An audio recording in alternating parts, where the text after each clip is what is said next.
नमस्कार मित्र आणि मैत्रिणी, वेलकम टू माय चॅनल. सावळ्याची जणू सावळी आजच्या भागामध्ये हे दाखवलं गेलं आहे की इथे अबीर गुरुकुलमधून इथून बाहेरून आलेलं असतो दुकानामध्ये खायला घेण्यासाठी.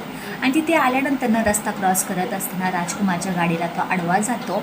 आणि राजकुमारच्या गाडीला आडवा गेल्यानंतर म्हणतो की अहो काका थांबा ना, मी इथे आहे, तुम्ही जराशी गाडी बघून चालवत जावा. त्यामुळे राजकुमार पटकन गाडीमधून उतरतो आणि अबीरला पाहता क्षणी म्हणतो की अरे कार्ट्यात तू आहेस की काय, आणि तुला त्या रात्री पाहिल्यानंतर मला एवढा तू माझ्या डोक्यात गेला होतास ना, कधी भेटतोय आणि कधी बदला मी घेतोय तुझा, असं मला वाटतच होतं. तो अबीर म्हणतो अहो काका, मी काय बिघडवलं आहे तुमचं आणि काय मी वाईट केलं आहे ते तरी सांगा ना, असं काही अबीर बोलतो. असं बोलल्यानंतर राजकुमार पटकन तिचं तोंड दाबतो आणि म्हणतो की काय रे कार्टा, एवढी चरा तुझी जीप चालते आणि काय रे, श्रीमंताच्या गाडीच्या समोर येऊन तुम्हाला काही भिकारड्यांना असंच करायला यायला लागतं आणि असे आडवे यायचे आणि पुन्हा पैसे आमच्यासारख्या माणसांना मागायचं. आणि त्याचं तोंड एवढं जोरात ओढतो की अबीर त्याचं हात ना असा तोंडाने चावा घेतो. आणि राजकुमारला ते पाहता क्षणी तो पटकन हात काढतो, म्हणतो की अरे तुला मी आता सोडणारच नाही. असं म्हणता क्षणी तो राजकुमार पटकन अबीरवरती हात उघडतो. हात उघडल्यानंतर तिथे येतो आपला जगन्नाथ आल्यानंतर पटकन अबीरला म्हणतो की अबीर तू ना तुझ्या घरात. राजकुमार पटकन अबीरला पाहतो आणि म्हणतो की बाळा तू तुझ्या घरी जा, ठीक तरी आहेस ना. अबीर म्हणतो हो मी चांगला आहे. असं म्हणता क्षणी राजकुमार म्हणतो की जगन्नाथजी तुम्ही इथे, आणि तुमच्यावर सुद्धा रस्त्यावर याची वेळ आली की काय, असं काय झालं, तुमची ती भविष्यवाणी काही, त्याचा धंदा काही बंद झाला की काय. राजकुमार असं म्हणल्यानंतर इथे जगन्नाथला खूप राग येतो आणि म्हणतो की जगन्नाथ, माझं तरी काही खरं नाही आणि तुझंही, म्हणजे माझं तरी सगळं काही चांगलं आहे पण तुझं काही खरं नाही, मला असं काही वाटायला लागलं आहे. काय रे, कोणी भेटत नाही म्हणून काय तू लहान मुलांवरती हात उघडणार काय.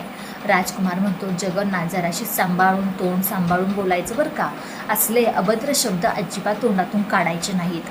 तोपर्यंत जगन्नाथ म्हणतो अरे सुधर आता तरी सुधर, आणि हे आता पानचटपणा आहे धंदे तुझे जराशी बंद कर आता तू, कारण की तुझा जर भूतकाळ समोर यायला काही वेळ लागत नाही. तो पण राजकुमार हसून म्हणतो की तुझी भविष्यवाणी आता तुझ्यापाशीच ठेव, कारण का माझा भूतकाळ माझ्यासमोर येईल का नाही मला काही माहीत नाही आहे, पण नक्कीच तुझा भूतकाळ माझ्या हातामध्ये आहे, तो मला नक्कीच चांगला दिसत आहे. तो पण जगन्नाथ म्हणते अरे बास कर तुझे हे थोटांडे आणि मोठीपणा सांगणं. काय रे, तुला काय वाटतं, तुझा भूतकाळ तुझ्यासमोर येऊ शकत नाही, येणार आहे. आणि त्याचा पापाचा घडा तुझा आता भरत आलेला आहे राजकुमार. काहीच थोडे दिवस राहिलेत, फक्त आणि फक्त त्याची वाट पाहत राहतो. आणि जेव्हा तो भूतकाळ तुझ्यासमोर येईल ना, तेव्हा तुला ना पळता भुई, हे आसमान जमीन हे सगळं काही तुला ना लपण्यासाठी कमी पडेल राजकुमार, एवढं लक्षात ठेवून जगन्नाथ इथून निघून जातो. हे जगन्नाथचं बोलणं राजकुमार ऐकतो. म्हणतो की आईला हे जगन्नाथ जे काही बोलतो ना, आत्तापर्यंत मी ऐकवत आले आहे की ह्याची भविष्यवाणी खरी ठरते, पण काय खरंच सावळीची पोर खरंच समोर येईल का, आणि हे माझं काही खरं नाही. पटकन त्या गुंडाला कॉल करतो आणि म्हणतो की राजकुमार पटकन गुंडाला फोन करतो. म्हणतो की अरे तू ना जिथे तिथे कुठेही असशील ना, तिथून माझ्यापाशी पटकन या ठिकाणी भेटायला ये. पटकन तो गुंडाला फोन केल्यानंतर तोही त्या ठिकाणी जातो आणि तो गुंड त्याच्यापाशी येतो. म्हणतो की काय रे, तुला मी 8 वर्षापूर्वी एक काम दिलं होतं बरोबर ना. तो म्हणतो हो दिलं होतं ना, आणि ते आम्ही फत्तेसुद्धा केलं आहे. तो पण राजकुमार म्हणतो हो तुम्ही फत्ते केला आहे, पण जगन्नाथ तो काय म्हणतोय की माझी भविष्यवाणी खरी ठरणार आहे आणि सावळी परत येणार आहे म्हणून. तो पण तो गुंडा हसतो. म्हणतो काय आहो, कुणावरती विश्वास ठेवताय तुम्ही. अहो ते जगन्नाथची जेव्हापासून बायको मेली आहे ना, तेव्हापासून तो जरा डोक्यावर पडल्यासारखं वागायला लागलेला आहे. तुम्ही कशाला विश्वास ठेवताय, आणि त्याचं काही खरं नाही आहे. तोपर्यंत जगन्नाथ म्हणतो की अरे तुला मी खरं सांगितलं होतं ना, काय करायचं त्या सावळीबरोबर, त्या दिवशी काय घडलं ते सगळं काही मला सविस्तरपणे सांग.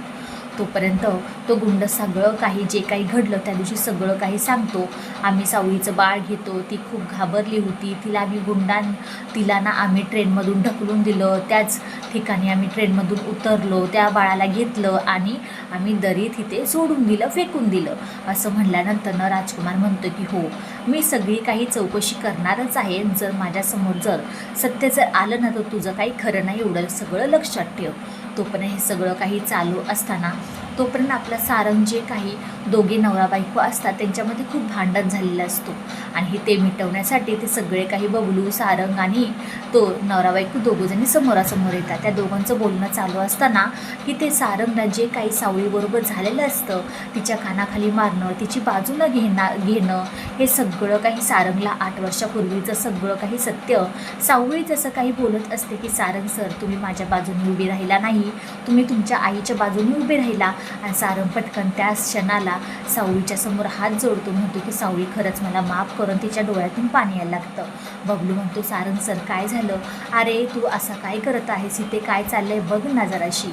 त्यावेळेस कुठं सारंग शुद्धीवरती येतो, म्हणतो की बबलू काही नाही रे, जरा तुला माहीतच आहे ना माझ्या मनामध्ये काय चालू असं सारखं त्याच गोष्टीचा माझ्या मनामध्ये सारखा पश्चाताप होत असतो की मी त्या टायमिंगला सावळीची खरंच मदत करायला पाहिजे होती, तिचा सपोर्ट करायला पाहिजे होता, तर हे सगळं काही झालं नसतं.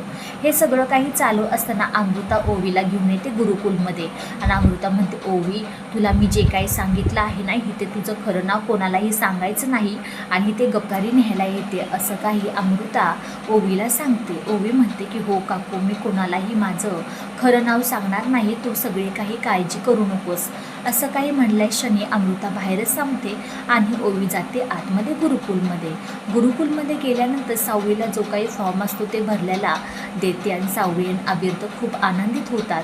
म्हणतात की अगं त्या दिवशी तू एकदम तुझी काकू इथून घेऊन गेली त्याच्यामुळे मला जरा टेन्शनच आलं होतं की तू आता परत माघारी येशील का. तोपर्यंत सावळीला हे म्हणल्यानंतर ओवी म्हणते नाही ना काकू मी आले, मला गाणं खूप शिकायची इच्छा आहे आणि मी तुमच्याकडूनच शिकणार आहे. सावळी म्हणते बस बाळा आता आपण गाण्याला सुरुवात करू. तोपर्यंत हे सगळं काही झाल्यानंतर ओवी म्हणते खरंच टीचर तुमचे खरंच मला दोघांना भेटून खूप आनंद झाला. सावळी म्हणते काय गं ओवी आत्तापर्यंत तू मला काकू बोलत होतेस ना आता टीचर काय बोलतेस. तोपर्यंत ओवी पटकन येते सावळीचे आशीर्वाद घेते, म्हणते की आता मी तुमचे शिष्य तुम्ही माझे गुरु म्हणल्यानंतर तुम्ही ह्या नात्याने माझे टीचरच झाला ना. तो पण सावळी हसते, म्हणते की हो ग बाई हो तुझंच काही खरं आहे.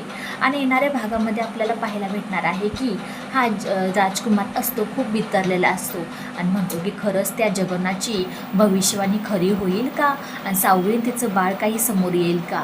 नक्की आपण येणाऱ्या काही भागामध्ये नक्कीच आपण पाहणार आहोत की राजकुमारवरती नक्की कोणतं संकट येणार आहे आता आणि सावळी आणि सारंगची भेट होईल का. व्हिडिओ शेवटपर्यंत पाहिल्याबद्दल खूप सारे मनापासून धन्यवाद. आवडल्यास लाईक शेअर सबस्क्राईब करायला अजिबात विसरू नका. चला भेटू पुढच्या व्हिडिओमध्ये. बाय सगळ्यांना.